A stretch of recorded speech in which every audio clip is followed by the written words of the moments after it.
All sports, all plays. All sports, all plays. All sports, all plays. 365, we're making up plays. You talking the game, get you through the days. We're high in the court, the dime in the lane. Variety topics, living the same. All presentation, sports information. In the airways, taking the nation. All sport, all plays. Like working your faces. Grace at the field, so tie the laces. All sports, all plays.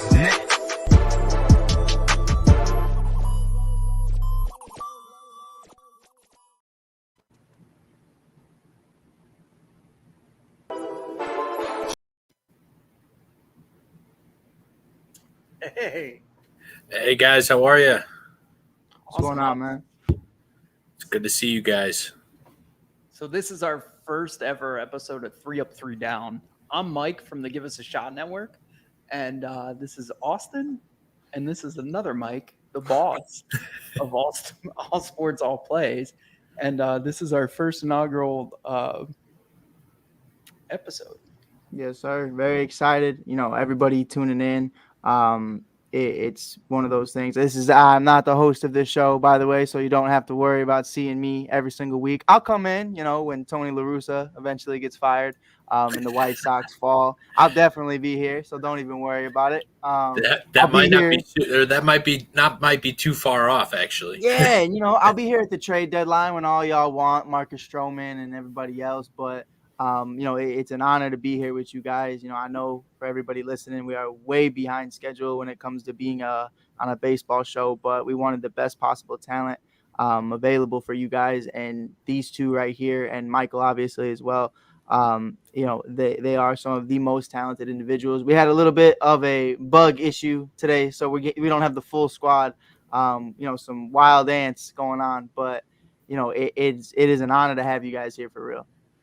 I appreciate it, man. Yeah, I mean, it's been such a you know, I would say inspiring time coming up to this, getting ready for this, because I know that I've been you know, ready and talking with you guys, getting ready to do this. This has been an incredible time. So I think this is going to be a great first episode. We got a lot of hot topics that we're going to go over today, and I think we're going to nail them, and we're going to give everybody a good show who wants to listen and watch.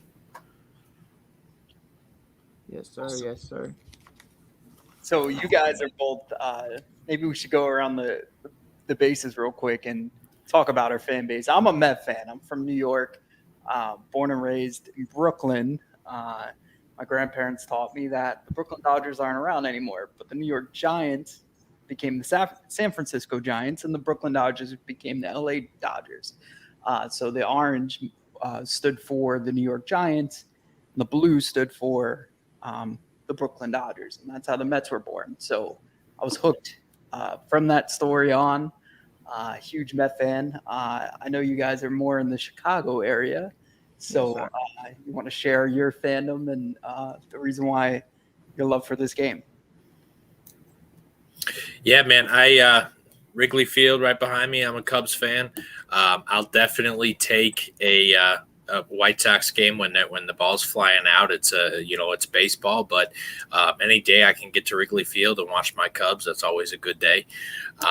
I started off, you know, as a Cubs fan just because, you know, I was playing baseball since I took my first steps. You know, I was watching it, you know, in diapers, playing it in diapers, and then worked my way up to college ball, semi-professional ball, and played out here local. I actually got to play against the Joliet Slammers a few times when I was with the Evansville Otters. So it was a fantastic time, fantastic experience, and my love for the game will never stop.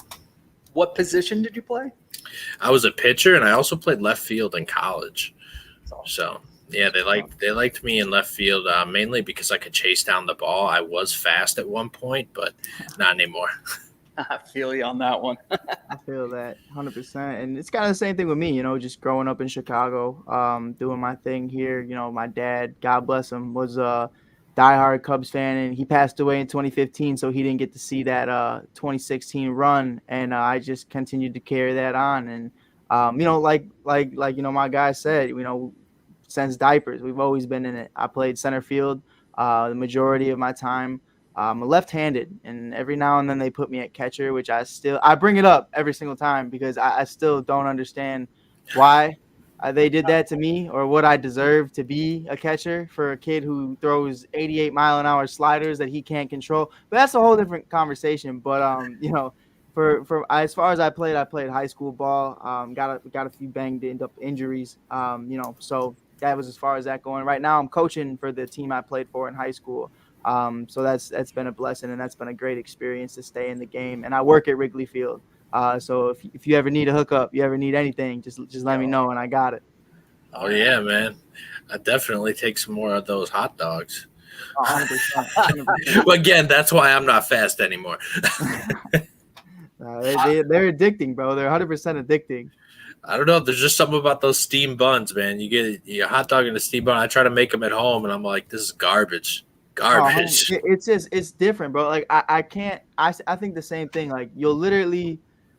We figured out what brand they use. So we tried making it at home, and I was like, it's just not the same, man. It's not steamed. It's not, and I don't know how to steam a hot dog. I'm a microwave guy. Right. I'm 22, so everything I make is either microwavable or it doesn't need to be heated up. So that's my wheelhouse when it comes to that. So I'm kind of shit out of luck when it comes to that situation. No, I feel you, man. I'm definitely a microwave guy. I mean, I got 4 kids, so I got to be a little bit better on the stove, but strictly mac and cheese, man. Mac 100%. And cheese. 100%. I got one. She's 5, Peyton, and I couldn't imagine having 4. So God bless you. Happy early Father's Day. Yeah, hard pass, man. One and done over here. I'm coaching our T-ball team. We just ended our season, and by the end, we were live pitching to them. So I was really proud of what's. Listen, Daniel, I don't need these conversations right now. Daniel, I don't know if you guys know, and I'll always give him a shout out. In Off the Bench podcast, one of the best college baseball podcasts in the game.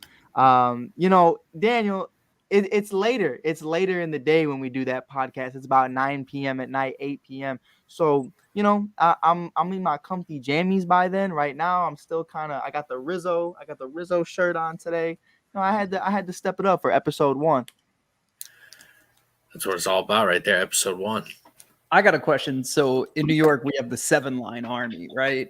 And they provide us with merch and gear that is unique, right? Do you guys have something like that in Chicago? Yeah, we do. Hell, I always forget. Austin, help me out. It's Classic Tees. It's something. They do the T-shirt slogans. I forget the name of them, but they wear these dope T-shirts. They like St. Louis is boring T-shirts. Baseball Wrigley Field T-shirts. They make dope T-shirts. I don't know why it's escaping my mind. Yeah, I can't think of it off the top of my head. I know. I mean, we got some dope stuff just all the way around. I mean, think about just like the South Side and Wrigleyville jerseys that they'll be wearing at the games. Those were pretty sick that they came out with. It pisses me off though. What is this? That's gonna make me mad. That's gonna make me horribly mad. But it's all right. It's all right. I got another question, and then we can get into the topics because, it's not often that you get to talk to other fans from other cities, right? So we also have weird fans, right? So I don't want to call them weird because I love them all and I know them all. So if they saw this, they'd kill me. But we have a cowbell man. He literally goes to every game with a cowbell, and he bangs on it and gets us going. We got a guy who wears all pins. He's called the Pin Man. Even his car, he got a deal with a dealership, and his car has all stickers, mitts, patches on it. Then there's Patchman Phil who wears patches all over his So we got Carlos is vintage. He's our vintage clothing guy. He'll find you anything. My dad passed over 10 years ago. And he found me the jacket my dad used to wear when he took me to Met games. And, it was very touching. But yeah, we have and then obviously the 7-Line. I know you guys don't have a mascot. We have Mr. Met. So we have all this stuff. We do have a mascot, sir. His name is Clark. And the league needs to start respecting Clark. He does a lot of work. He does a lot of work. I spend a lot of my days with Clark. I will not have this slander. You need to send the picture. I didn't know. Like I just assumed you guys. Yeah, he's there. He looks like a little Care Bear. You know, he's just kind of chilling. He's a cute. Yep. But I did find out it's Obvious T-shirts. That is the name of the brand. Okay. That looks like the Chicago Yep. Cubs. Yeah. And for us, we have this guy in Austin. I don't know if you could speak to it. But I certainly can't. I haven't seen him in years. Last time I physically saw him was 2016. Ronnie Woo Woo. I was just thinking about him, man. Just thinking about him. I haven't seen Ronnie in a long time. So Ronnie, if you're still around and you're still kicking, brother, keep fighting the good fight. Chicago loves you. But I haven't seen Ronnie in years, but he was pretty much the ambassador for Chicago Cubs fans. He's just that guy. He's there. He's taking pictures with people. He's, normally pretty heavily intoxicated. So he's a great time when you see him after games. But I haven't seen Ronnie in quite some time, if I'm being completely honest. I mean, that guy is an icon, and I think that they should give him his own statue. I mean, really. I mean, that guy has made his mark in Wrigley Field, and I think he's been around for. A God's age. My dad was talking about him when I was a kid. Right. Yeah. It's one of those things where I wish the best for him. I haven't heard anything of Ronnie Woo Woo in quite some time. That's why I'm saying I hope he is all well. But yeah, that's our guy. We have the Bleacher Bums as well. They do their thing. They're like no other, bro. It's the greatest place in the world. They do the Cup Snake. It's a great time. Yep. And then we got I don't know about out there, but we got the best tailgaters in the world out here. In the world. Austin, I forget exactly. You don't have to say exactly where you are, but like where you're located. Will County, so okay. Like south, like by like Joliet, Plainfield. Yeah. Okay, for sure. Yeah, they go deep. They go all the way to Milwaukee, man. Like Cubs fans roll pretty deep. Man, I went to a Cubs game up in Milwaukee once, and I parked next to this one guy who was tailgating. He's like, and I got out of the car, and he's like, "Well, it's tradition, man. You're my neighbor. Burgers, beer, it's all in the house, man." And I was like, 100%, "What?" 100%.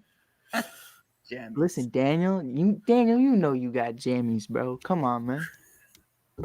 You know it. All right, so should we jump into these topics?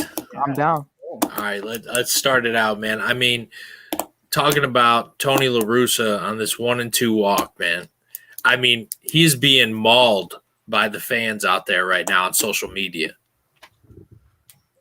Yeah, I think I'm one of Tony's very few supporters. I like Tony. I think obviously Tony's political stance and a lot of things, baseball rules, unwritten rules, it's a whole different conversation that I don't even get into. But Tony is a manager. First of all, Max Muncy is batting 156. So cry me a river, because in theory, it was a good idea. Because you look at who you're facing. I don't care if it's 1-2. I watched the Tennessee Volunteers today. Shout out Daniel. I watched the Tennessee Volunteers today keep a guy in too long, and they should have just walked him, and the kid ends up winning the game for him. So it's that conversation of just looking at it for what it is and what matchups are. And we're going to get into matchups later because I have a lot to pick with Joe Maddon. But it's this conversation and this ongoing conversation of, the situations you're in mean everything. And especially against a team like the Dodgers, you really got to tread carefully with that, because as much as I want to kill Tony, one, where's Eloy? Two, Yohan sucks. And there's so many other individuals on this team that are just injured and banged up right now. Lance Lynn is gone. Michael Kopech is, shaky. You have Garrett Crochet just had Tommy John. And then you have Jerry Reinsdorf with all the money in the world. Tim Anderson's on a cheap deal. Luis Roberts on a cheap deal. Yohan, Eloy, all on cheap deals.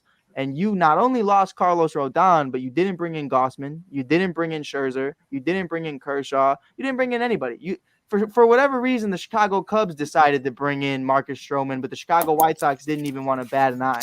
So there's this conversation of boys, you don't understand how bad I want the Chicago White Sox to just completely obliterate and just, fumble or fire their manager and fumble the bag and do all this crazy stuff. But I can't sit here and look at Tony and be like, yo, man, you're doing a horrible job, because what he's been given and what Rick Hahn has been able to work with financially hasn't been much.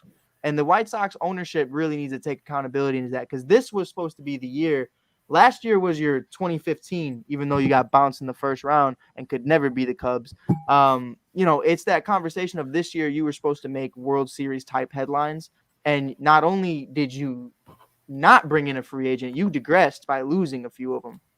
Yeah, no, I agree with that. I think the losing of Carlos Rodon was probably one of the worst things that could have happened to the White Sox. Yeah. And I think he's throwing it in their face with San Francisco right now, and that's good for him, man. He deserves it. But as for Tony, though, I know he said it wasn't a tough call, and he said he would do it again. And I would too. He's batting 156. Yeah, and he's got a 125 average against lefties. Turner was batting 286, and on a 1-2 count with 2 strikes, he's batting 256. So was it still a bad call? I mean, to me it was, because I think that what it shows me is not about the call. It's about what it says about his pitcher. He doesn't trust his pitcher. Yeah. He doesn't trust his pitcher to make that pitch to a guy who can rock. But the thing is, though, is that this is baseball and anything can happen. And when you already got 2 strikes on a guy, go after him. Yeah. Because you're at a 1-2 count. Maybe if you get to 2-2, 3-2, you think, okay, fine, let's walk him. All right. But on a 1-2 count, you still got a couple pitches to play with to see if he chases. And I just felt like that it was a slap in the face to his pitcher. Right, exactly. Pitch around him. Like, don't give him anything to hit. Like, I've seen that in baseball tons of times. Like, you're up 1-2, you're not seeing another pitch that you could potentially hit. But to walk him is intentionally walk him is pretty insane. Yeah, it was definitely different. It's absolutely different. I don't know why you would give him the first 2 in the strike zone and then worry about the third. I get it, but that's the problem with analytics, right? They don't tell the whole story. I've seen my team fall apart because of analytics. These hitters are conditioned in a way where they're told, oh, they're probably going to get out. Well, guess what? I'm going to get out. So you could go one way, or you could get it. There has to be a fine line when you're looking at analytics. And if you're telling me that was a move that they decided, hey, we get to a 1-2 count, we're going to walk this dude. Like, I don't think, they're not that smart, right? Like, let's be real. They're not 40-game winners already or anything like that. So you can't tell me they're out thinking their opponent on every spectrum. But I would have been like, it was a gut call, and that's it. I wouldn't even explained it. I think as a whole, athletes are told to explain too much. Like, mics are right in front of them right after a game. Tell me what you were thinking. Who cares what you were thinking? Right. Says Buster only says part of the reason Tony LaRussa is the White Sox manager is because owner Jerry Reinsdorf felt bad about firing him almost 40 years ago. There is some truth behind that. There is some truth behind that, because that was a terrible decision to let Tony LaRussa go at that time.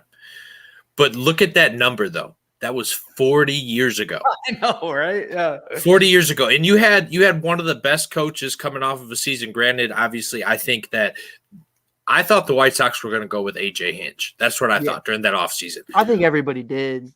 But I think they didn't want it. The organization did. I don't think that they wanted their name to be tainted the way that the Astros was for 3 seasons in a row. I think people are finally now starting to forget. But I also feel like the fans have a reason to be frustrated. Right. Because, like you were just saying, where's Eloy? Moncada, I still feel like that we would have been better off keeping Chris Sale and keeping off some of that talent that we would have had. Right. So when you're at this level and you're expected to be a World Series team, and then all of a sudden you're walking a guy in a 1-2 count, that shows that you're scared. Right. And you don't want to go after it, and you're not hungry, and you're trying to work around guys. And when you're at that time, I think there were only 2 or 3 games back out of 500 to try, to make this happen and maybe get on a streak that seemed like that they were going to come back in the second half. When he did that, I felt all the frustration in the world from the fans. I felt like that it was totally deserved, and I felt like that Tony should have owned it.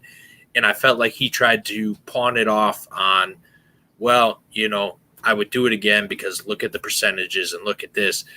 It was 1-2, man. Just go after him. Yeah. You're already below 500. You're trying to make a comeback. Go get him. Right. I think you hit on a good part too. One, I think, I could understand where he's coming from on walking the guy, but to do it in the count and the manner that you did it just kind of it defeats the purpose to why you even wasted the kid's pitches to begin with. And that's a big part of it as well, especially with the plethora of bullpen arms that you've been having to use because your starters can't go deep. But when you look at, especially what I love what you touched on, Austin, is the trades that Rick Hahn has had to move.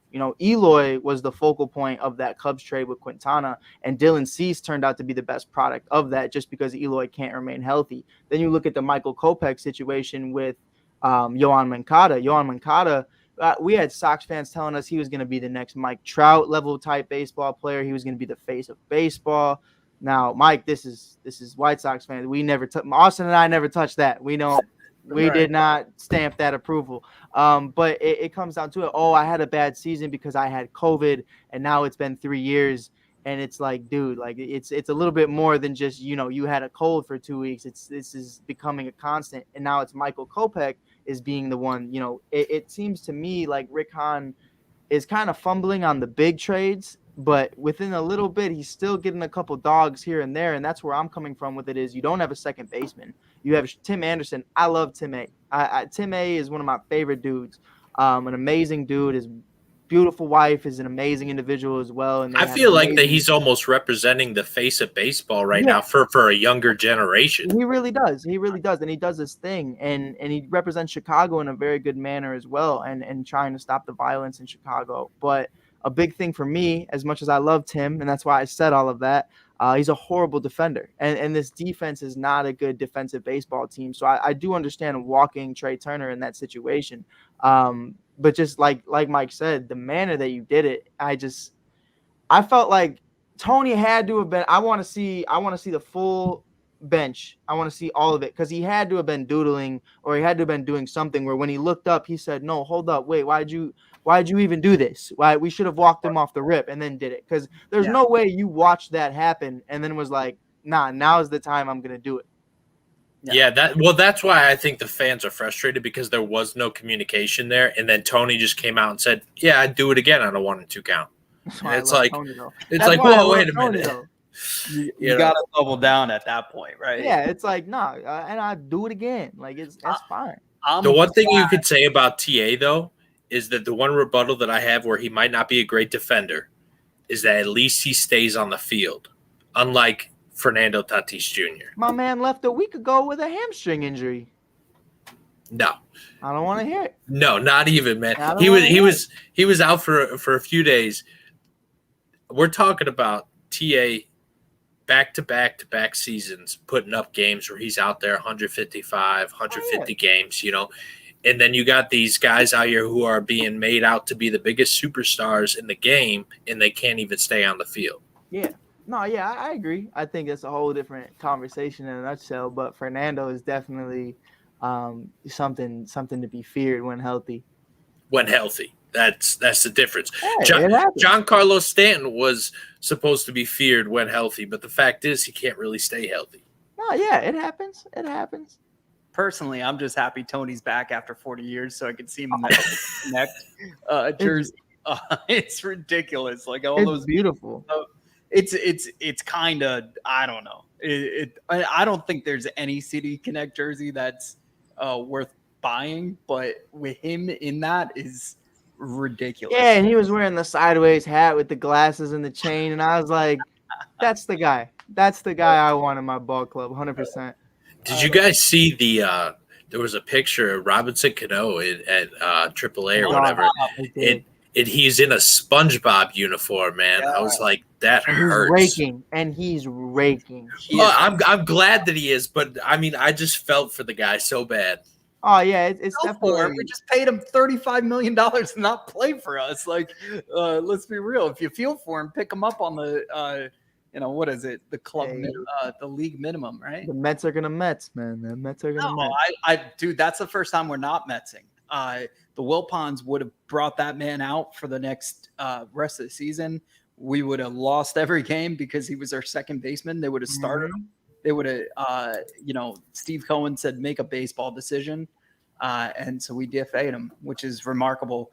I personally thought Cano was going to have an A-Rod type resurgence. If you remember, after A-Rod's suspension, he had over 30 home runs. So I was hoping for that, just because they're kind of cut from the same kind of cloth there with the way they were brought up and trained, and Cano and A-Rod are close friends. Right.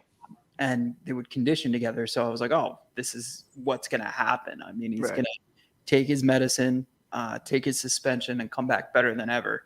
And it just never clicked. And also, I think the Mets just had too much talent to give him the time of day to get an honest amount of at-bats. Right. And I think, like, realistically, I know a lot of people say age is but a number, but 39 years old and having that suspension, on top of the COVID season being so close in between each other, it's kind of that inconsistency of the last, let's say, 3 years really hasn't been exactly what he probably would normally be doing.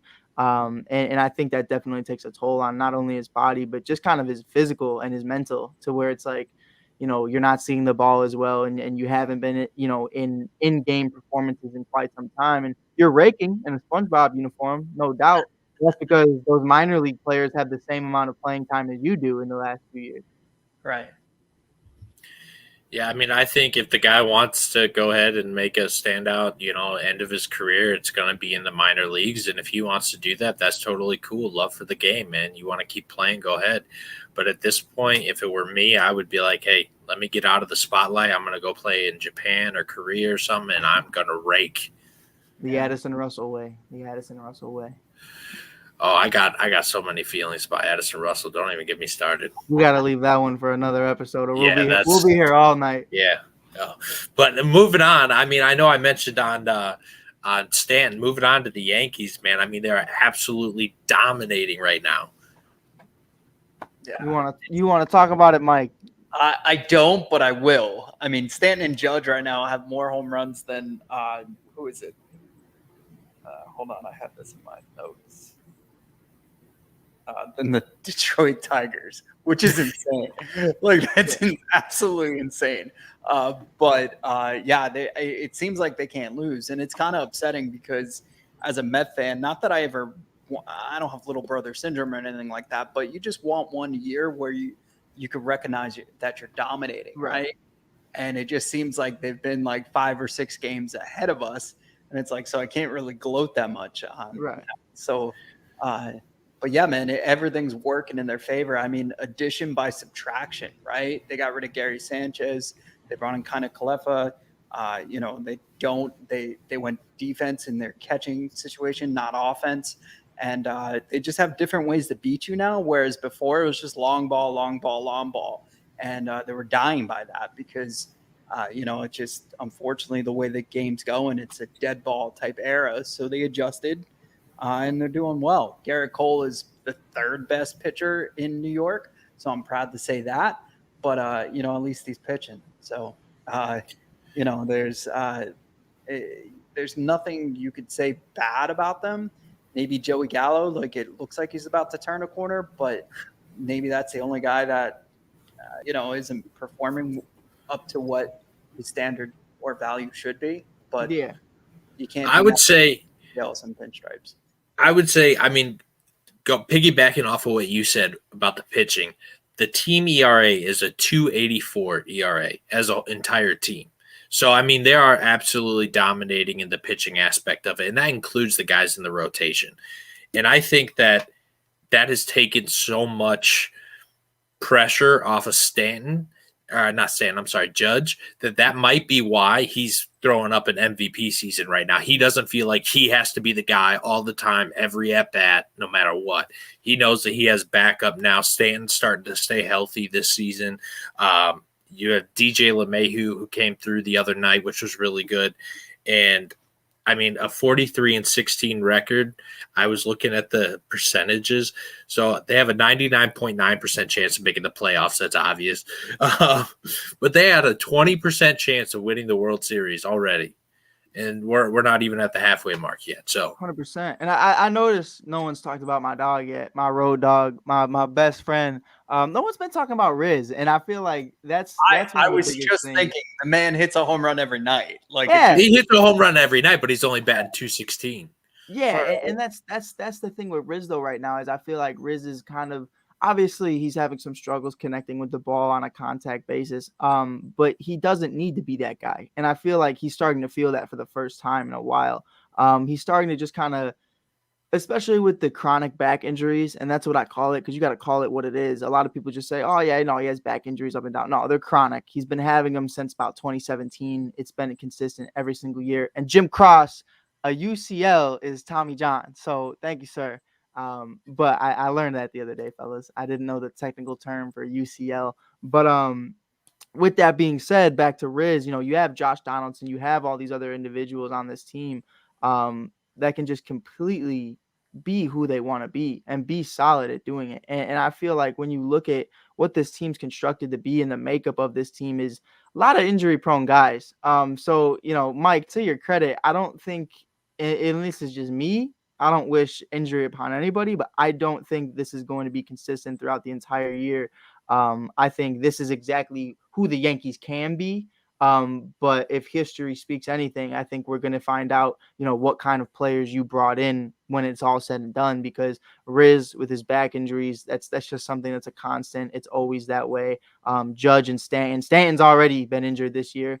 Donaldson, everybody else, it's just that conversation. Gleiber is even, to the point to where, he's had injuries up and down. Another famous Cub from the Theo Epstein era, but it's definitely something to where I just don't think longevity it's going to work like that, and I don't think they're going to be able to remain healthy all at the same time. So I think Yankees fans should just be enjoying the moment. If I was them, I would just be enjoying the moment. I know Austin as well. Last year, the Cubs were in first place through a no-hitter against the Dodgers. We were living our life. They were talking about a crosstown World Series, and then a week later, everybody got traded because we sucked and we lost like 12 games straight. So if I was a Yankees fan right now, obviously expectations are high.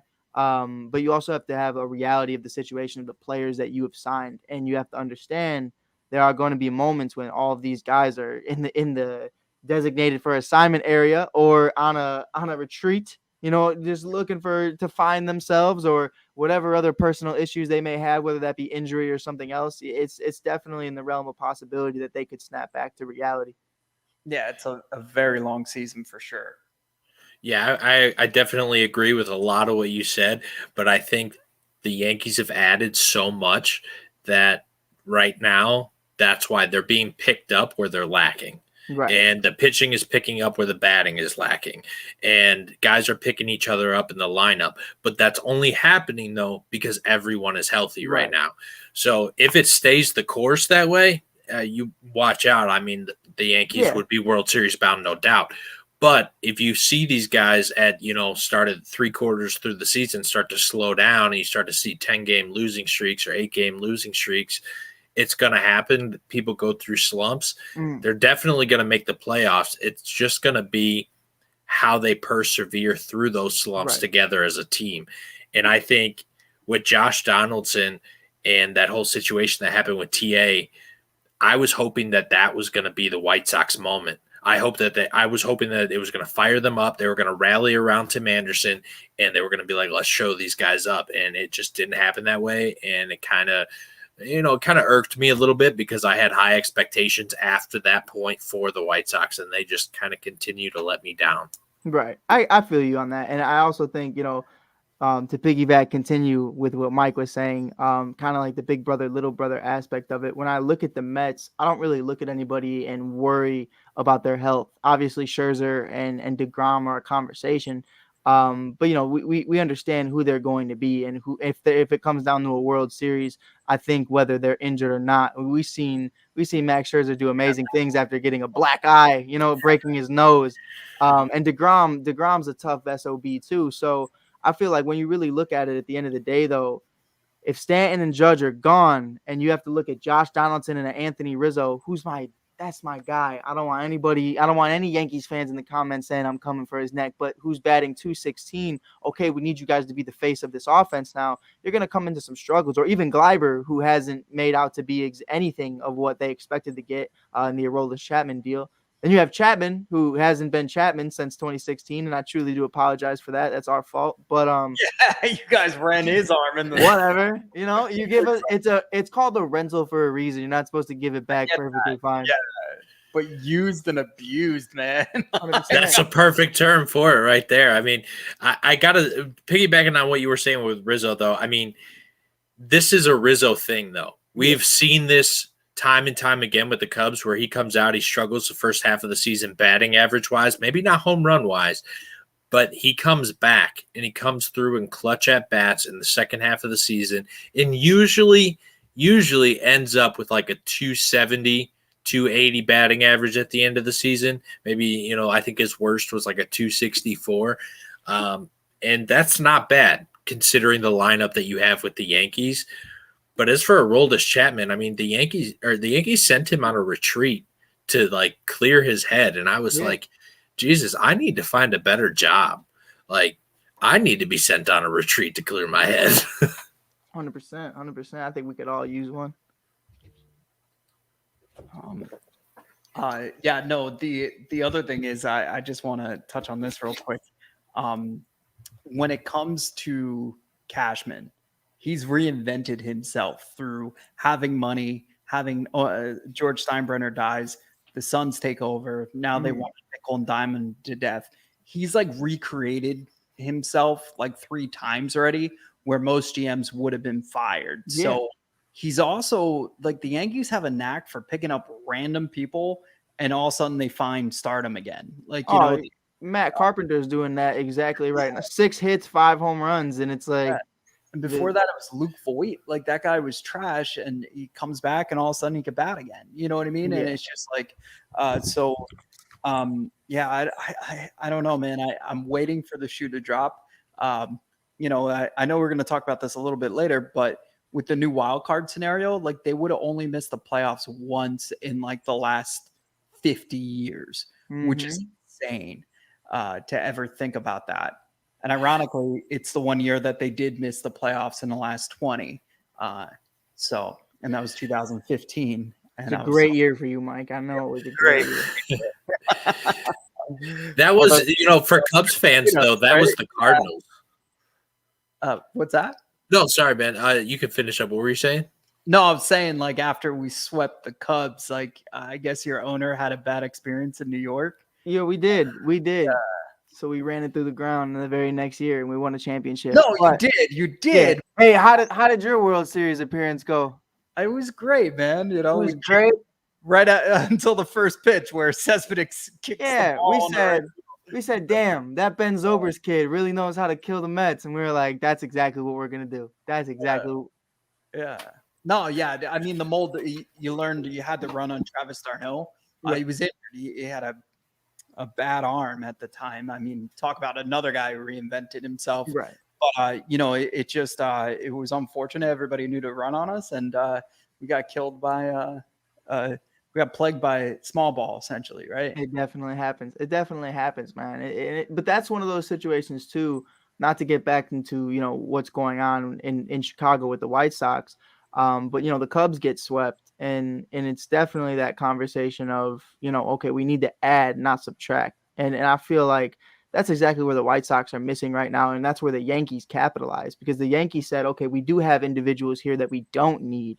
And we can bring in lesser named guys, name value wise, and instead of subtracting that, they added to it. Hell, they even multiplied to it at this point. 40 games. That's a huge leap from where people had them.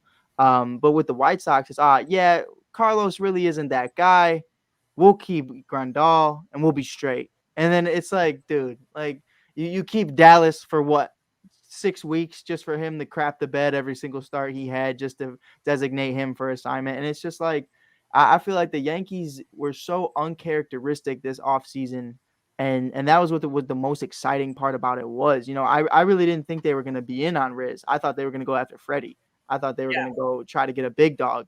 But to stick with Riz and to just understand the team chemistry between him and Gallo, even though they're not doing it all out there, like they used to, more so Riz. Gallo, never really been a big Gallo guy.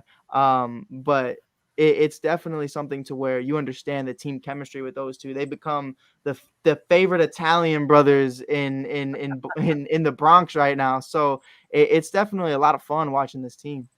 Right. I would definitely agree with that. But, I piggybacking off of what Mike was saying earlier about, how the Yankees can just pick guys up and go to stardom. For the Cubs fans, that was the St. Louis Cardinals. Like every year, those guys would find somebody who was just dirt, and then all of a sudden they would come and kill us, and we'd be finishing, second in the National League because of the Cardinals. 100%. And they even did that with Jason Hayward. Jason Hayward had a great season with the Cardinals after coming from the Braves, and then we go and pick him up, and we're stuck with him now for, 8 years. I think, but less than 500 days, boys. Less than 500 more days, and we are free of Jay Hay. That's what everyone always tries to say. Hey, he's got a great glove, and while that's an amazing thing, and he's made some amazing plays, right, his WAR has been consistently negative every season. So he has not even been worth one win since he came over. They're like, oh yeah, he's got a great glove. Yeah, it's 12-0, so I need him to swing the bat so we can a little catch up. Can't really do anything with your glove when the ball is going 450 deep. So it's like, oh, that's though. I actually had some written on here, and I totally forgot to bring it up when we were talking about the Yankees. When I had mentioned that they had a 2.84 ERA as a team and they are dominating pitching right now, there's one stat that was actually hard for me to believe, and I had to go back and look at all the games. They have 0 complete games. None. That's nuts, yeah. I think that speaks volumes, though, to who they have in their rotation. I think Garrett is obviously a big name, but outside of that, you really look at the rotation in itself, and it's just that conversation of these are guys who can get it done. But these aren't guys that you're going to be able to count on night in and night out. And Garrett, even since the spider tag thing, has kind of been inconsistent. I'm not out here pointing fingers, but it's been since that moment, and that's how I will continue to identify it. As I'm not saying it was or it wasn't. I'm just saying ever since July 2021, it has definitely been an issue for whatever's going on with Garrett Cole on and up. So I think it definitely does speak volumes to what they're doing. But what I think, though, because of this stat right here, I think that this rotation and bullpen could bring them a World Series because of that. They're saving their arms versus other teams out there. I think there's only, from what I was looking at, and don't quote me on it, I have to look again because it was a few days ago, but I think there's only like 3 other teams out there with no complete games or something like that, 3 or 4. Yeah, for sure. And I think, like you said, though, I think they're close. I think they still at the deadline would want to make one move. I think you definitely want to look at not the Los Angeles. I don't know why I had this pop up on my phone. That's why you can't even see it, but it's the Lakers. It's definitely that conversation with Montez in Oakland where, he's available and they're not going to ask for nearly as much as they probably should because they're not a good organization. And honestly, I think after losing both of your faces of your franchise in one off season, they'll take what they can get. So if I'm the New York Yankees right now, depending on my situation with Judge, I just might dump the farm on for Montez and just fully go in on this. Yeah, no, I would definitely agree with that. And I would also try to get someone to at least cover until Chapman can get back. Yeah. So that would definitely be on my to-do list if I were the Yankees. But yeah, Frankie is a huge nail on the head that you hit there. And I think the A's, I'll save that for later. But yeah, we definitely are seeing some struggles from their end, especially from being in the playoffs just a couple seasons ago. 100%. But moving on, I think what do we got next? It's the Phillies and the Marlins win streak. Yes, sir. I mean, oh my gosh. I mean, the Phillies are they just got snapped, but they were on a 9-game win streak. And if they can put one of those together again, they're back in the race. Yeah, I think, it's definitely one of those things. I really want to see how Mike feels about it as a Mets fan. But it's for me, I'll keep it short and sweet. It's a great team.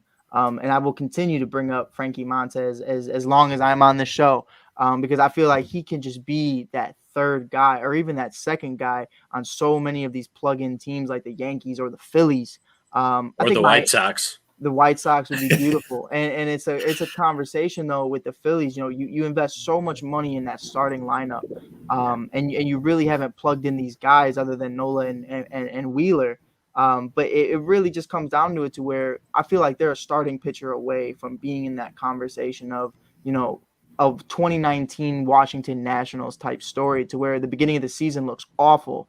And sure, they didn't have their head coach fired, but it's definitely this conversation of, a lot is getting better. And a lot of things are picking up. So I think with Castellanos, obviously you have Harper and so many other individuals on this team. They can definitely make a run. I just think they need that third or fourth starter. Yeah, I mean, I think just the chemistry is finally starting to click. And that's all that I think it is. I think the talent was there the entire time. It's just now the chemistry is starting to come together, and we're starting to see that day in, day out, where guys are picking each other up, giving each other more confidence. And I think from this point on, I think we will see a run, especially because of the extended playoffs. We're going to see the Phillies in the playoffs for sure. Yeah, they needed something to kickstart and jumpstart their season. When I first saw their lineup, I was scared. It's 1 through 9, they could beat you with the long ball. It was probably one of the most impressive lineups. I was like, is this beer league softball? Like, what are we doing?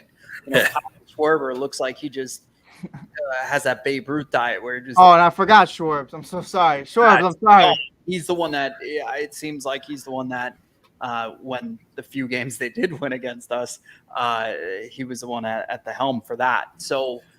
And the issue is actually their defense. They give up a lot of infield errors. They're awful. They're Alec Boehm. I have his rookie card. It's like, and so I'm hoping he takes off. It's like the top chrome one. I'm excited. Right. It's like and stuff. So I'm like, all right, man, like do something. But I was at the IF and Hate This Place game, and they won that game. They came back and beat us, but. That's a good part now, though. That's if you can get him to sign that and inscript that. Dude, it's over. It's over. Yeah, his career will be over as soon as I have that. Well, probably, but I don't think it ever really started. But no, I'm just kidding. But in all seriousness, like I was so happy that they started off so bad because I knew this was gonna come. And Joe Girardi is like a hit or miss manager. Either love him. Both Yankee and Philly fan bases, from my perspective, being a Met fan, absolutely couldn't stand him. Yankee fans always complained about his binder. Like he had a binder and he would just go through the binder and figure out what play he should do. So, quote unquote, he was always by the book. And then with Joe, like they just felt he was clueless and they mocked a lot of his decisions. And the fan base turned on him. Then the play-by-play announcers turned on him.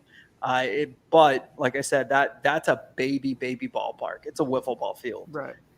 So you're going to lose a lot of games, but you're never out of a game, Mike, so, I do want to ask you though, Mike, really quick, cause I'm definitely going to forget about it. You talked about turning on people. And we didn't have this written in, but I saw we're talking about the Marlins and I've noticed, Jazz is having a situation where the entire clubhouse just turns on them. They have a secret meeting. It's kind of like an intervention of basically, hey, like you suck as a teammate and as like a ball player in the perspective of your work ethic and what you're putting into this. What do you feel about that? And the immediacy of just Jazz goes out there, hits a home run. Tonight he hit another one.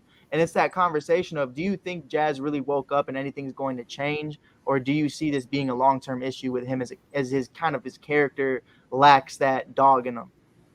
Well, I had an experience like this in sales, right? Where I knew I was good, but I wasn't a good teammate, right? So I went back home and thought about it, and I came back in the next day, and it was like a light switch.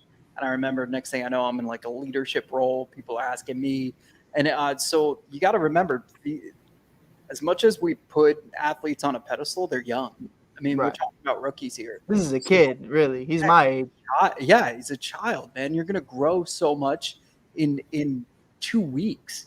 Like, forget 2 years or anything like that. So we're watching a superstar grow, and you got to remember too, like probably prior to this, there was nobody that could put him in his place because he's that damn good, So like now he's around veteran players, and we had the same thing. Todd Frazier talks about how he asked for his locker to be next to Pete Alonso so he could help him and protect him through the New York media, because he's from Tom's River and he's been dealing with it since Little League. So, and I think he did a damn good job for Pete. Pete is an amazing figure, but people forget that he's 25 years old. Like, he's a child. To be fair, the polar bear does look about 45. Like, he really does. Honest. He looks like every time he rips off that shirt too. Yeah. And what happened to him? God bless him for leaving that unscathed. But like the reports were, his ATV or something flipped over 6 times. This guy kicks open the door and walks out like nothing happened. Like he's an anomaly of a man, and I think he shouldn't be treated as a boy. But the Todd father definitely did the same thing in Chicago as well. He's definitely one of those guys. He'll take you under your wing. Until warranted, until you really prove him wrong, and I think that's great, because I think that's where Lindor kind of lacks. I feel like Lindor is kind of just that guy who shows up. He's a great leader when he's on the field, but I feel like outside of that, I don't really see a lot going on there. Yeah, he was when he first joined the Mets, that first spring training, like he was like everybody wanted, like everybody was attracted to him. It was like he was filled with energy and stuff like that. But then we had that issue with him and McNeil, where they said it was a raccoon or a squirrel, but it turns out they were just punching each other in the clubhouse. So that we had a disagreement. It was I saw a rat and he told me it was a raccoon, and back and forth, and they made it into a cute thing. But right now they're clicking, and you know what? Like it's tough, man. Like especially in these bigger markets, you remember the Jeters, the David Wrights, you know what I mean? Like, and situations like that, and you just forget that, there's also, it's okay to just play ball. But with Chaz, I think he's going to turn a corner. I mean, he's amazing. I also have his rookie card, and it's a Topps Chrome, so I'm looking forward to him being very, very successful. 100%. I think you'll hit on that one. I think you're already hitting on that one.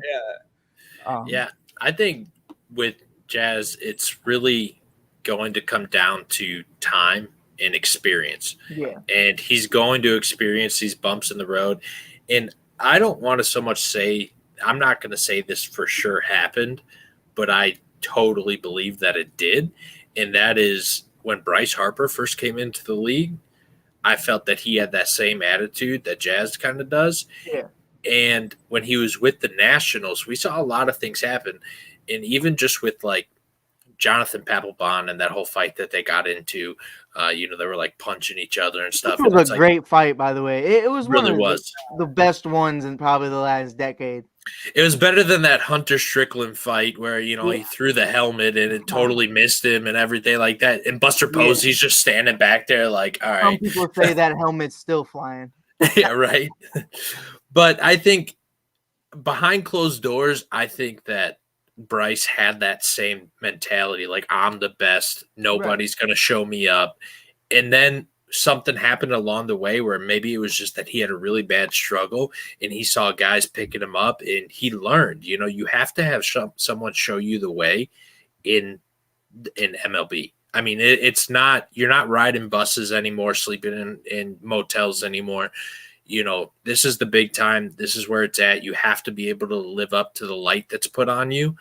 And eventually he's going to realize that light is starting to dim and he's going to need someone to pick him up. Right. And I think that's where we're going to see some change. Right. And not to bring it into a whole different conversation. But if you guys watch basketball, I feel the same way I feel about Jazz is the same way I feel about LaMelo Ball, to where that spotlight has kind of always been on you. And it's to a lesser degree because obviously LaMelo had his brothers. Obviously his brothers in the league. You have your own TV show. It's a very different degree with Jazz. But in Jazz's local neighborhood and throughout high school and everything, Jazz was cemented as that guy.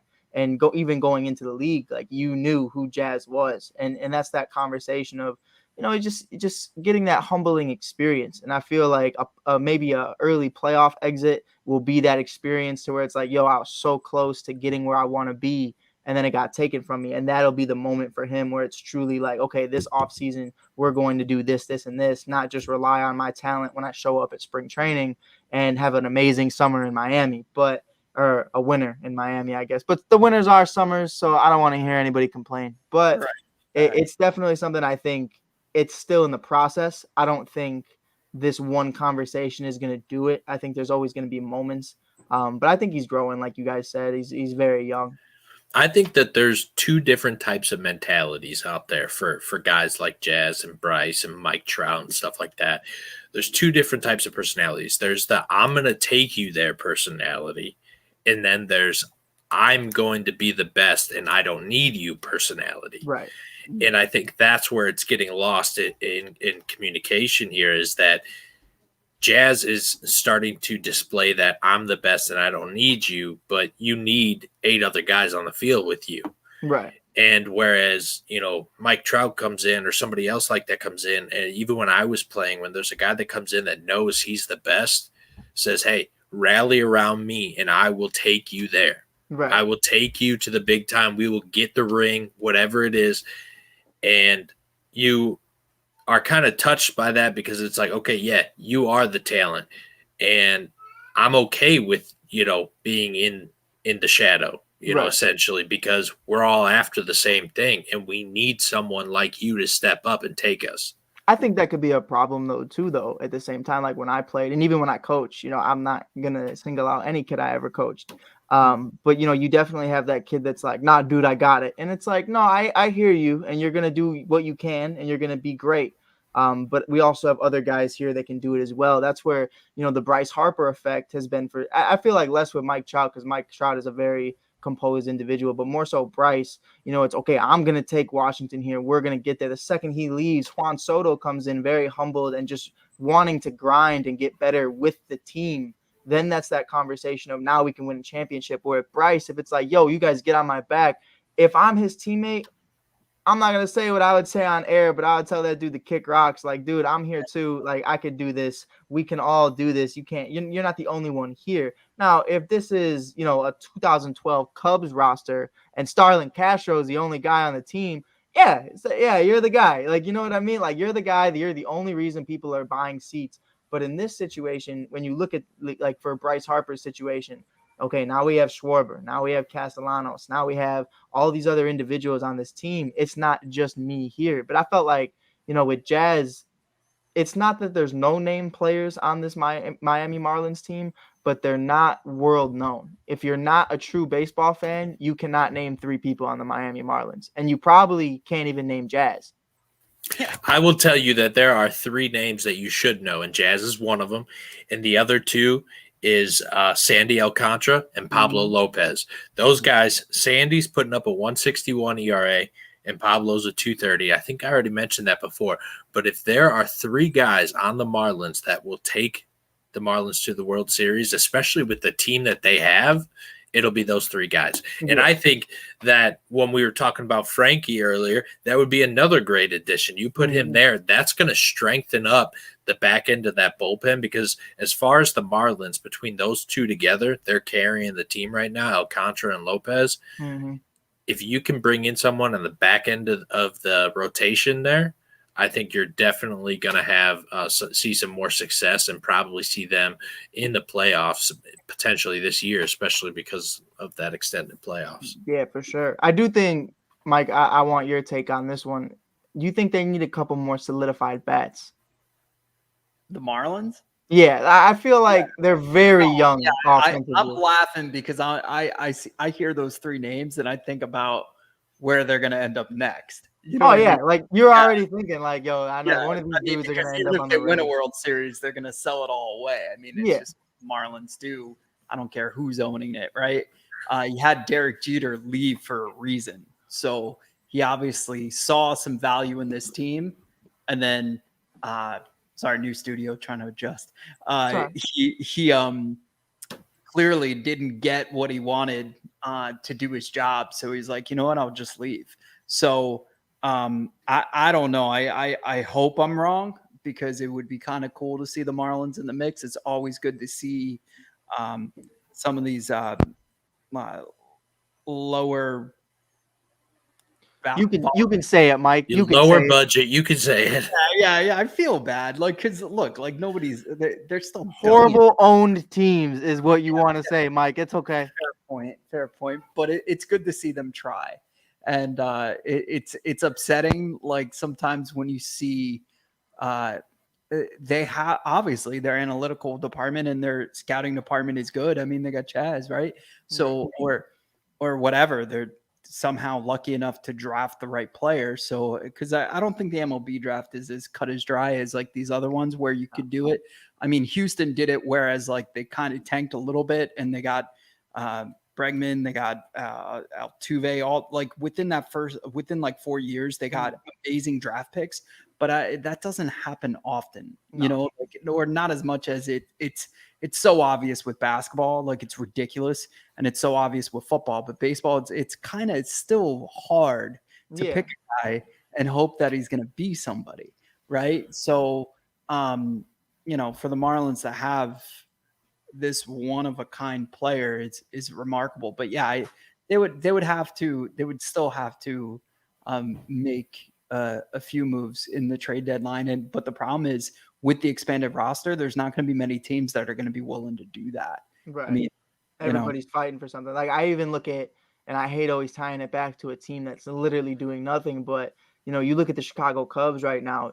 Would Jed want to give up Marcus Stroman right now? Is that a conversation he'd be willing to do if you're really not going to get anything back for him right now? Because he's not worth much.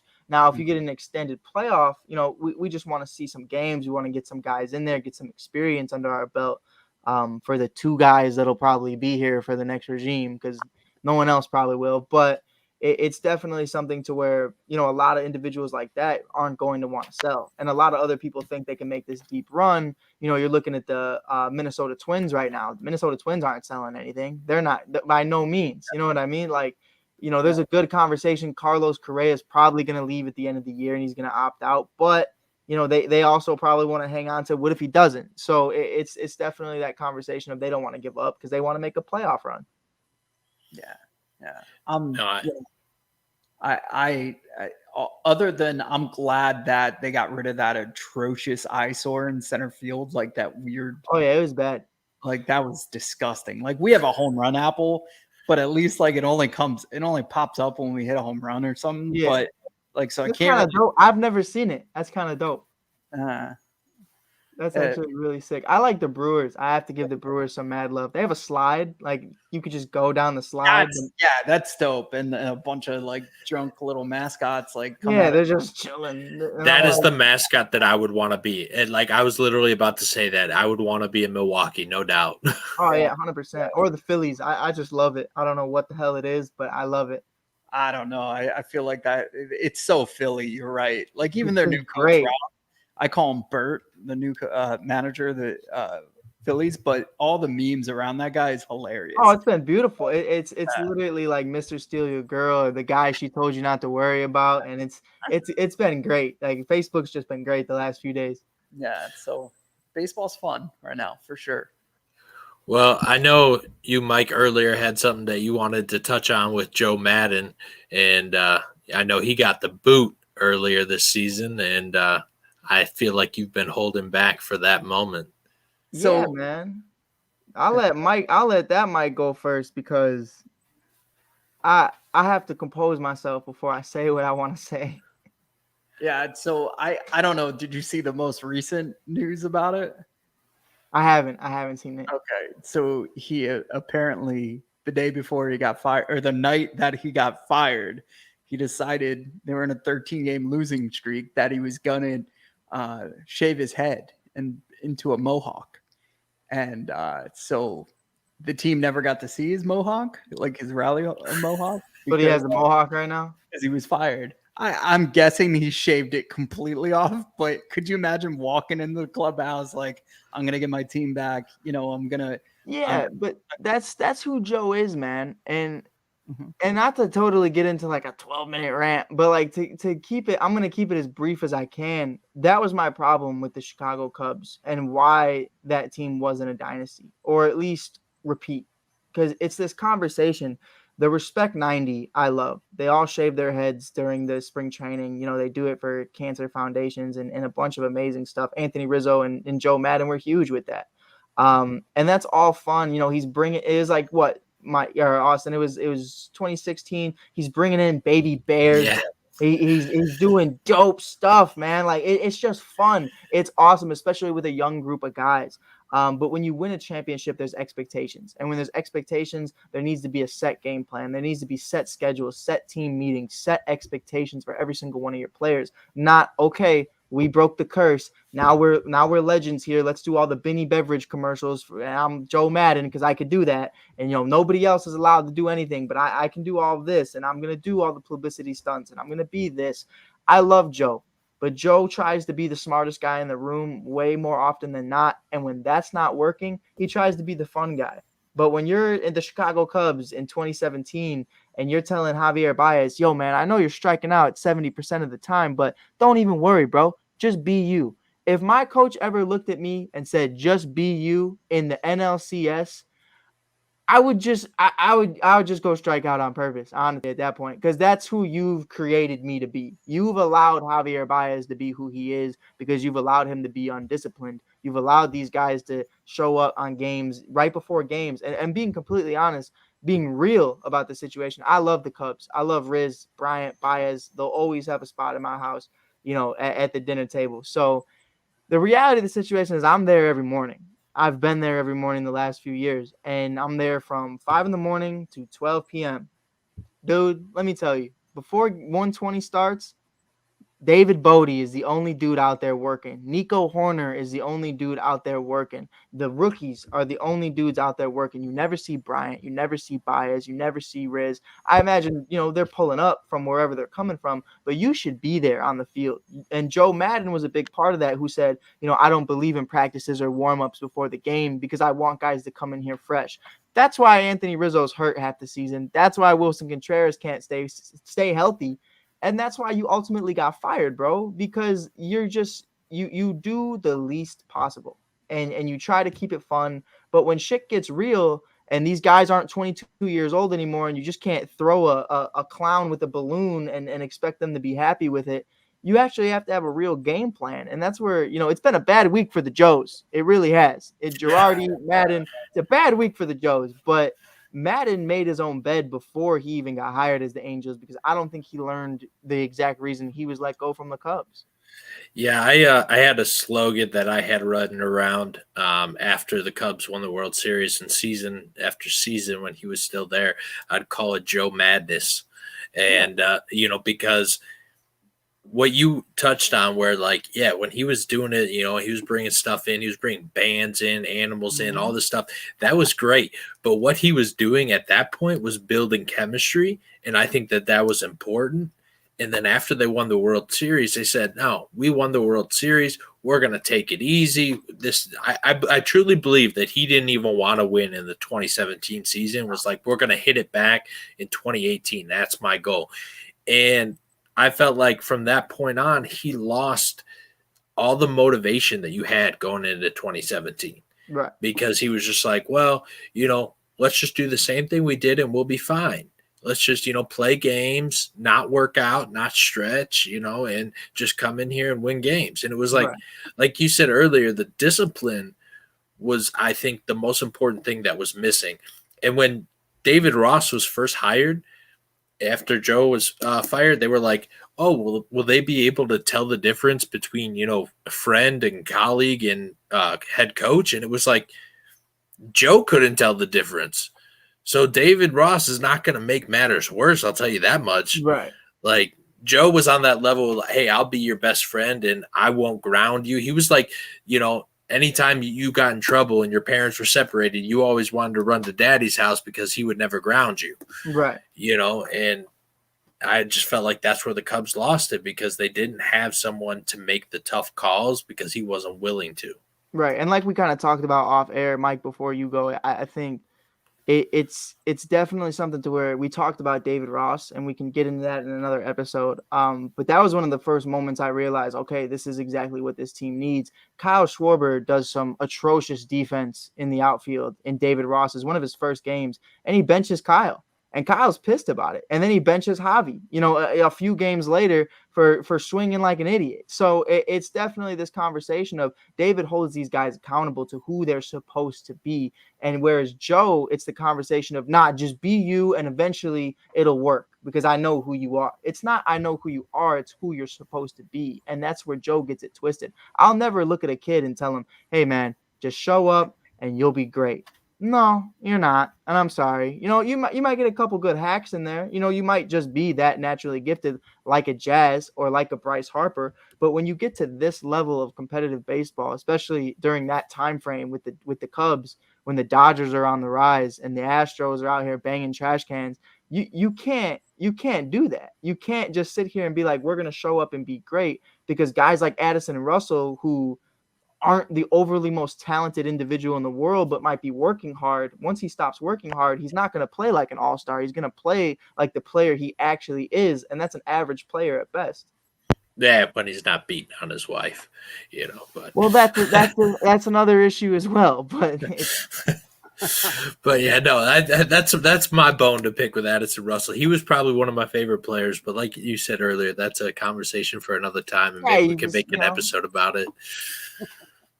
But yeah, one thing I will also say about Joe, the new GM of the Angels, didn't pick Joe, right? Right. So he probably had a short leash with that. Also, let's be real. I mean, you have two marquee players. Granted, the rest of the team is hit or miss. They were riddled with injuries. And in baseball, everybody's gonna have a 6-game losing streak minimum. Right? It just happens. That's baseball, yeah. Yeah, that's just baseball. And you got to have a leader that's able to get you out of that, right? So I think it was just the right time to get rid of somebody that the GM didn't want, or didn't gel right. But they're losing right now to the Mets. The game's about to be over. But like I said, they did end their losing streak, but it looks like they're about to start a new one. So yeah, I had someone say that on social media, and I wish I could have jumped through my phone to kind of, just choke them, because they were like, yeah, Shohei Ohtani is overrated. No. And I'm like, excuse me? Wait a minute. This is the most athletic thing I have ever seen in my entire life. Don't get me wrong. You have your bad bums and your Zach Greinke's and Carlos Zambranos that can go out there and they can hit. Yeah. But they are not putting up 40 home run seasons with 100 RBIs while pitching games. Yeah, it's I'm like, no way, get out of here, dude. And he was like, yeah, change my mind. And I was like, oh, if I had a bat, I would, man. When baseball changes the rules specifically for one player, it's exciting, right? Because hopefully we'll get, I call this the Tiger Woods effect. Now every golfer mimics his workout regimen. So he created his own opponents. He created his own obstacles for the rest of his career. So I'm hoping we get more and more of this Ohtani type player, but it's still, it's a one of a kind thing right now. And we got to enjoy it. You could argue Mike Trout might be overrated. I know my producer Germ, who's in the back, you could kind of argue that. I mean, he's done nothing. He's won a bunch of MVPs, but he hasn't taken his team anywhere. I get that. I'm just saying you could argue it. I'm not saying I agree with it. But you could argue it. But cut the show, Freddie. Cut the show, Freddie. I was wrong. I was wrong about these guys. No, but in all seriousness, you cannot. I won't even take that. And I'm only saying that because Trout's a Philly guy. If you know this, he loves the Eagles. He loves, he's eventually, if he never plays for the Phillies, I wouldn't be shocked if they retired his number. That's how much. I mean, they're not going to be able to retire too many other people's numbers, so they might as well. Yeah, right. I think with the argument with Mike Trout being overrated, I think people are saying that now because of the performance that he's had the past couple of seasons. But you also have to understand he's been in the show for over a decade already. Yeah. So the numbers that he was putting up and the age that he's getting to now, you're bound to see a decline. And I think what pisses me off the most, and Mike, I'm not mad at you, but I saw a stat that said, he got out 26 consecutive times. He's still batting 275. Right. And you were out 26 consecutive times, and you're batting 275. Jason Hayward couldn't see 275 if it was 2 inches in front of his face. And he's the only guy that will hustle out a ground ball when it is 12-0. Yeah, the only guy. And so that's where he deserves the respect, where, yes, he might not have the World Series rings to say, hey, I'm the best, but he is the Tom Brady of baseball. No doubt, no questions asked. Yeah, I'd say he's the new age Ken Griffey. Like, so this is. Sorry, I have to stop you right there. What's up, Jerm? What up, man? Enough. You gave me all these numbers. You have to break out your Microsoft Excel sheets to explain Mike Trout to the audience. How many of those were in the World Series or in the playoffs in general? He's the Russell Westbrook of baseball, not the Tom Brady. Empty stats. Stats mean nothing if it doesn't translate to winning. How much winning has Mike Trout done for all the acclaim that he's been getting? Explain it. Can you do me a favor, Jerm? Outside of this roster in the last 10 years. No. I just want to ask you one question. Can you name 5 great players that the Angels have had other than Mike Trout? I mean, what does that mean, though? If you're great, you're great. You're supposed to elevate your – I can understand not winning championships by yourself, but to you have to carry your team to some type of winning. It has to translate to winning somehow. Oh, yeah, I definitely agree with you. But again, it's that conversation of I bat 4 times, and when your pitching staff is giving up 12 runs a game for the last 10 years, I don't know what you want dude to do. All right, well, then go to a new team then enough, because I'm not going to give you praise. But if he goes to a new team, then then you couldn't win there, so that's going to take a stack at your legacy. When let's not forget, it's a whole different conversation. But when LeBron left Cleveland and went to Miami, he gets killed because he can't win in Cleveland. He has to go back to Cleveland just to cut that conversation and finally win. LeBron's rings are going to count no matter what. Like, people will say that now, but at the end of the day, he has 4 championships. Right, but at the end of the day, Mike Trout was Mike Trout. Mike Trout does not need rings to be a first ballot Hall of Famer. That's the difference. But that's a different conversation. There's MVP players. But to sit there and say that you're the best when you haven't carried your team to anything, that's part of it.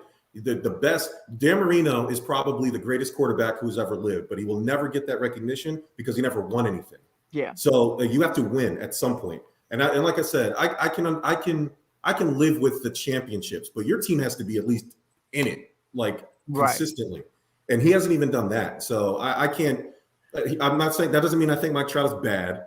It doesn't mean, that's to me, that's the definition of overrated. People talk about him like he is a needle mover, and he's not. Shohei is the needle mover. Shohei came in and took all of Mike Trout's stuff. That's the best player on the team, and he's clearly the best player on the team because the Angels weren't getting any of the shine that they were getting until Shohei got there. Right. I also think there's an age gap, though. When you look at Shohei's age, he's like, 27 years old. That he's in his prime. Mike's not in his prime anymore. Not anymore, yeah. I got you. And I'm sure where he's from, that market, bringing that market, he's bringing an entire country to. There's a lot going on for Shohei, other than the fact evolutionary, 100% evolutionary. And let's be honest, too, that when we talk about Mike Trout, where the respect has to be given is that he didn't leave Los Angeles, because I think all 4 of us know that if he went to any other winning team, he would have multiple rings already. But he decided that, hey, I'm going to stay and I'm going to be the face of the Angels for the rest of my life, Miguel Cabrera. I love Jerm, by the way. Jerm needs to be on a lot more. Yeah, he is by far the most talented man I know. And I love him. I've known him since I was 14. And speaking of that, Albert Pujols is probably to blame for Michael Trout's lack of rings too, because the Angels 100%. Invested a ton of money in him, and he did nothing. He was good. That's a fantastic point. Right. So they did try to get Trout a ring early. I think you think about it too, though, Mike, not to cut you off, but it's a question for you to piggyback on that. You look at how bad these Angels teams have been in a decade. Where are the draft picks? Where are the kids in the farm? Yeah. Where are your top 100 players in the pipeline? Right. They're not there. Even right now, you look at their pipeline. It's not great by any means. Not top 20, not top 10. It's this conversation of who is your scouting department? Who's making these picks? Because you've gone through multiple GMs and you've had all these different conversations. But at some part, I think it might be a new GM, but it might be the same scouting department every year. And I don't know what goes into that, but it's bad, bro. You can't tell me you tanked for as long as you did. Or let's not say tanked. You were ass for a very long time, and all you had to show out of 10 years was, well, we still got Mike. Okay, cool. Well, what else you got? Was that also a generation of the Mike Scioscia era? Did we stick with him too long to see a great Mike Trout? I think so. I think so too. What I do respect and recognize. So you said you were 22, so that means you're 12, 13 when Trout joins the MLB. And I think about when I was that age and Ken Griffey, I would pray to God every night for Ken Griffey to be a New York Met. And it almost every day. When he went to the Reds, I was a little 5-year-old Mike, and I was like, damn, this is my first heartbreak. I can't do this anymore. But luckily, hey, all power to Ken. But Ken's stint in Cincinnati was very short-lived, and it didn't hurt me too much. So I was very happy with that. But it was mad love for Ken Griffey. Yeah, I mean, Ken Griffey is a whole nother thing, man. I think they had that was a dynasty, and that was fantastic to watch. And there's so many things that you can compare to Mike Trout and say that he's not, but he is the best player in baseball. Like, I wouldn't say right now. But not right now. Overall, in the past decade, there has been no better player than Mike Trout. Yeah. And I'm sure, I mean, for some reason, it seems like now that a great Hall of Fame player is being birthed in the MLB like 3 times as fast that it was happening before. Mike Trout used to be, like one of a kind, and now it seems like we're getting like 20 one of a kinds every season that comes up, and it's like, what the hell's going on? Everyone's got a favorite player, everyone's got a Showtime player now, and it's like, and to Germ's point too, like I feel like that's the issue with Shohei right now. Bryce Harper has entered the chat. No, he has not. But because again, just like Germ said, did not do a single thing with Washington. Now he made it to the dance, though. That's a different conversation. But he never made it to a World Series, and that was where it always faltered, to where it's like you just can't do it because they don't put a good team around you. But back to what I was saying about Shohei. Shohei's in his prime right now, and I would respectfully say we're gonna get 3 to 4 more years of Shohei in his prime of what he's doing right now as consistently as he's doing it. And it's so unfortunate that he came into this league, and so is Seiya Suzuki and many other foreign players at the age of 26, 27, because we never got to see him grow the way we saw Mike Trout grow. If we could have got Shohei from age 20 on, I promise you, just like Jerm said, he'd be the undenying face of baseball and probably one of the greatest of all time. But because he comes into the league at 27, 10 years from now, he'll be 37 rather than 30. So it's that conversation of like, he'll never really get to be in that debate of the greatest to ever do it.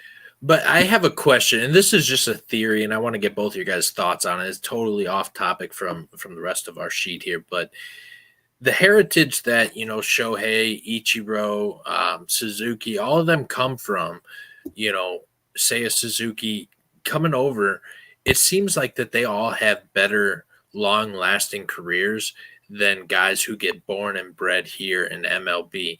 And is that because other countries and other baseball leagues know how to take care of their players better than we do? Do they know how to, manage them better than we do? And maybe we overuse them because, like for the Aroldis Chapman, for example, we used them to get to the World Series. We didn't think about anything beyond 2016. That was it, and that was also because of the contract, but still you kind of understand my point. Yeah, I think they're bred different. I think, and by that, I mean the way they're trained, the way they are brought up. You are going to throw 90 plus miles an hour. You are going to do this. You are going to be that. We are going to do 2 a days, 3 a days, especially in the Japanese culture. It is outstanding baseball. If you watch even from college to, their travel leagues to even kid baseball in the Kiddie World Series, it is a complete and utter amazing, like just to watch. I don't even have words for it. Like as a coach, I could not look at this 7-year-old kid and tell him, I need you to throw 100 pitches and then go play shortstop right after. Like that is insane. And it's this conversation of what the American dream is. Because I do quotations because everybody's dream is different. And when you're in America already and let's be real, a lot of these individuals come from somewhat wealthy homes, in the league currently that are American born. You have a financial home and a financial setting. And, no matter what, whether you're playing ball or not, you have a 4-year degree. You went to college on almost probably a full ride. So it's that conversation of, no matter what, I'm going to be all right. Guys out there, that's what they do. They play baseball and they're trying to come over here. So for them, it's do or die. We're going to be able to do this and we're rocking out until we make it. So I feel like it's a very different mentality, and it's like a Mamba mentality over there. And in the Dominican Republic as well, Puerto Rico, and so many other places, they're just the way they train, I feel like, is just so much more different compared to like really with us. It's like, okay, you're going to throw 80 pitches this week and then I'm going to rest you for like a week and a half. And it's like, dude, like I need you to be able to go out there and kind of just be a kid. Like when I was a kid, and it wasn't too long ago when I was a kid, but it was like, all right, we're playing a doubleheader tomorrow, and then we got 2 more games the next day and 2 more games the next day. And Mike, I know you don't pitch or catch, but we're going to ask you to do both and then go back to center and act like nothing happened. And it's like, you need to be able to have that conversation of like, I feel like kids are just soft now. And that's how I really feel about it. Yeah, there's a lot of grit to it. I'll let you go ahead and hear what you have to say. No, it's all good. It also, we get stuck, and we as Americans get stuck on the pastime of baseball, right? So I don't know if you watched the Olympics at all, but Japan obviously wanted baseball in it. They got the gold medal, but I want you both to go out and try to get an Olympic or even a Japanese baseball. It's got grip on it. So they've already figured out the spider tack situation, and they've already fixed it in their league. So they are progressive. They have certain like we're behind the times. That's essentially what it is. 100%. So these players have access and training concepts that baseball can't. So, that MLB can't, because we're stuck in our ways. And that goes with everything from Little League all the way up. Now you're starting to see my brother's league had his Little League had T-Mobile's live stream their games. And I was like, what is going on? Like, you know what I mean? Like, meanwhile, the town I live in, like we're like behind some guy's house, like hitting baseballs. Like it's so the polar opposites. The game's all over the place, and also our athletes have other options out there, right? So there's so many other ways to make money that we're not seeing. I mean, it's sad that there's not many Black African-American athletes, baseball players, it's just, it's a fact. Like it's, and you're seeing a lot from areas, the Dominican Republic and stuff like that, where, you ever see, Mariano Rivera's glove as a child was made out of cardboard. Like, you know what I mean? And that's a whole nother level. That's a love you could never describe to anybody in America that is looking for an opportunity to play baseball, 100%. Yeah, so you have to love the game a lot more coming from underdeveloped countries and stuff like that, because the time and effort that they put in is about 100 times what we have here. Mm-hmm. For sure.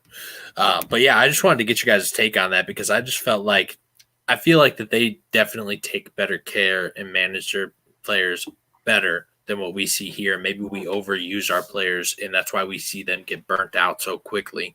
But going into the next topic we got here, the extended wild card this season, what do you guys think about that? And what teams do you think are going to be fighting for that spot? And I'll tell you, the Reds are not one of them. Mike, you want to go first? Yeah, I definitely think there's going to be a few teams in there. It's going to be really unfortunate if the White Sox end up being one of those teams, or even the Phillies, because the expectations are for you to have a solidified spot. I think Miami's obviously in that conversation, and I think even the Chicago Cubs, honestly, with no bias, could make a run for it if they start to bring up certain individuals, and see how that pans out. But it's definitely going to be interesting to see what happens. I personally don't like it. I feel like it's great for viewership. It's more baseball, but I feel like October baseball is long enough. You know what I mean? Like these series are long enough. And to really get the audience's attention, adding another series is just a bad idea, in my opinion. I agree with that, and I'll just tell you my input real quick is that I think it was just a money decision. Straight up, they just wanted to get more fans involved, more jerseys sold, more tickets sold, and I feel like because of the COVID pandemic, they were hurting for money, and this was one of their ways to, kind of convert that because they had so little no fans. What was that, 2019, 2020? Mm-hmm. Yeah, so there's two things. I wanted something to change. Like, don't get me wrong. It just wasn't that. Yeah, I hate that there's a one game wild card playoff. Like, I hated that. Like, I thought that was the dumbest thing ever because worst case scenario, you're playing a team twice, right? Like, there's at least a 2-game series. So it should have been best of 3 because there's never a time a team comes in and you're not focused on the series. All right, you drop the first game, you got to win the next 2.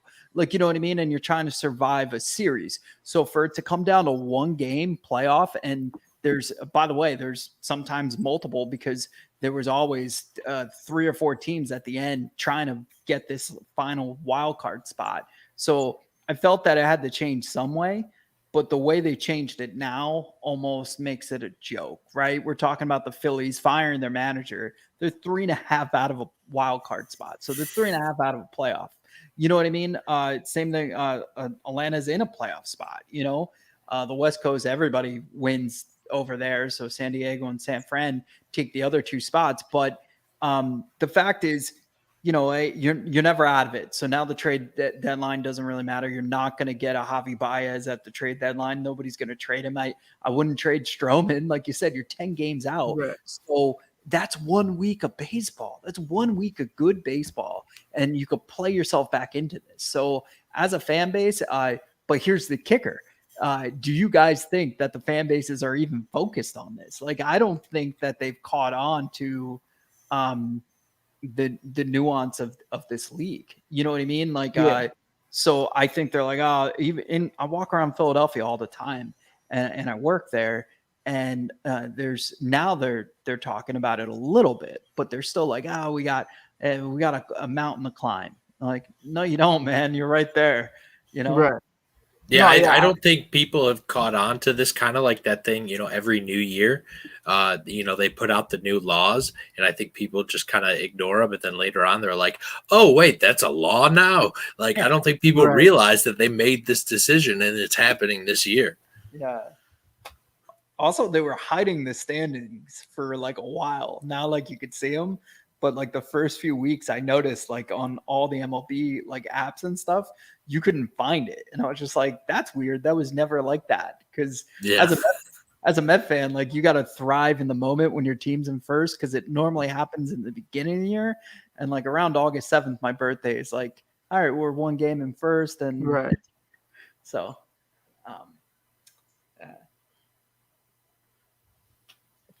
100%. So you would mention Joe Girardi getting fired, and we talked about the Joes going out there.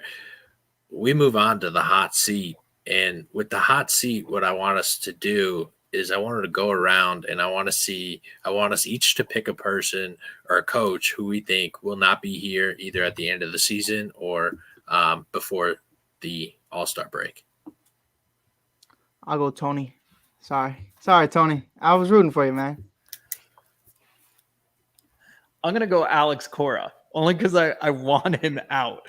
Like, I think I can't believe that the Red Sox brought him back. Granted, right now they would get a wild card spot if the season was over, but just watching Boston baseball right now, it's not that great as a whole. So, they're 3 games over 500, but I think they're going to have that slippery slope, much like the Phillies. And, I don't know. It's wishful thinking on my part. I'm so annoyed that guy got his job back. I don't know if you ever saw that press conference when he's talking about wink, wink, like we know what you're doing because we're doing the same thing. So it's just like, I don't know. They thought that whole situation still bothers me to a T. Yeah. Yeah. So my guy that I got to go with, and I'm actually sad to say it, is Brandon Hyde, and with the Baltimore Orioles.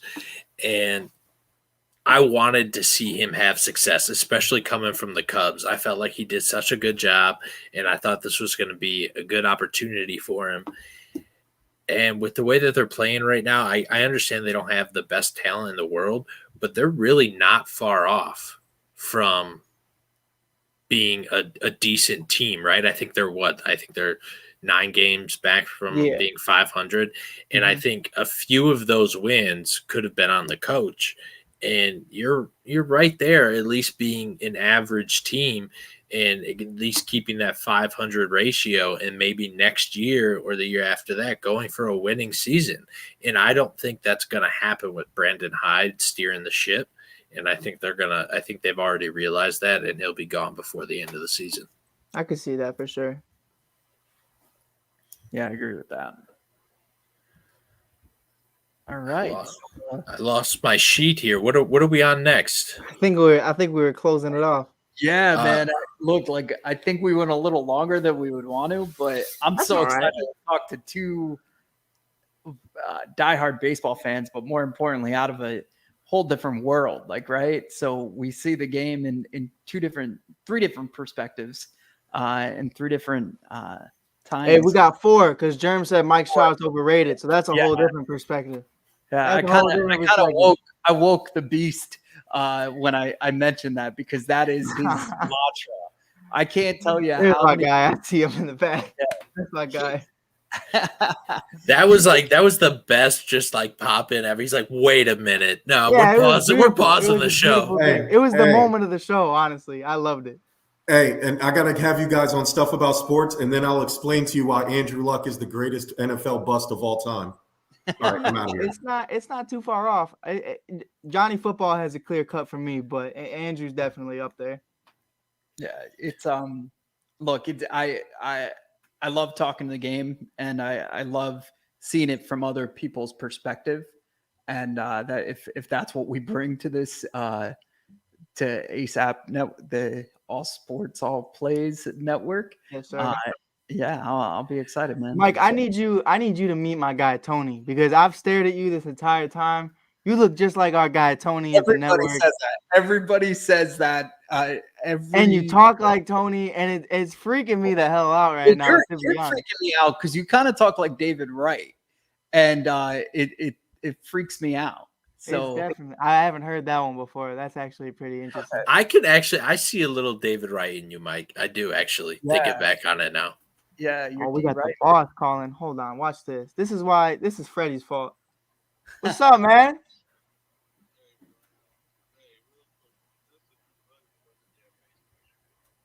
Man, I'm on live TV right now, bro.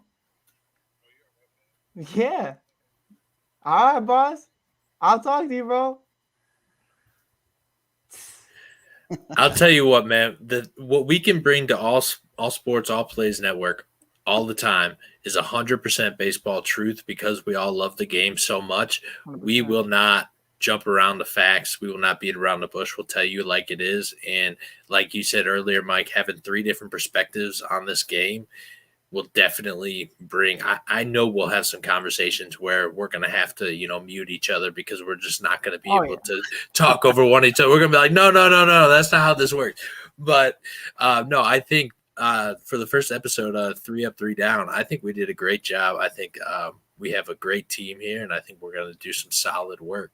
100%. Like I told you guys, I hope my laptop doesn't die in the middle of this. But it is just an honor talking to y'all, man, and putting together the right team around this was everything for me to be ASAP's first official baseball show. And you guys are some of the most talented guys in the business that I've watched for quite some time now. So it's just an honor to even be on here. Thank you guys for having me on your show today. It was a blast, and I can't wait to see next week. Yeah, absolutely, man. It was so much fun talking to both you guys today. It was a pleasure having you on. I loved looking at your background, especially with the Urlacher and Peyton back there. I got my Peyton bobblehead over there, so you know how it is. We got to represent Chicago, but man, it was definitely a fun time today. I look forward to next week. 100%. Next week we're gonna talk pizza. No, I'm just kidding. We can talk whatever, man. Honestly, but Germ, if you could do us a favor. New York pizza is by far Brooklyn pizza, and Germ knows because we'll get into that. And Germ, if you ever want to come on the show, my brother, you are always allowed. Because hey, it's a blast. Germ switched up the entire momentum of the show. He shook it up. He made it interesting. I loved it. It was amazing. But I'm gonna bounce out of here because I know my laptop's about to die. But I will talk to y'all soon. All right. All right. We'll see you next week, guys.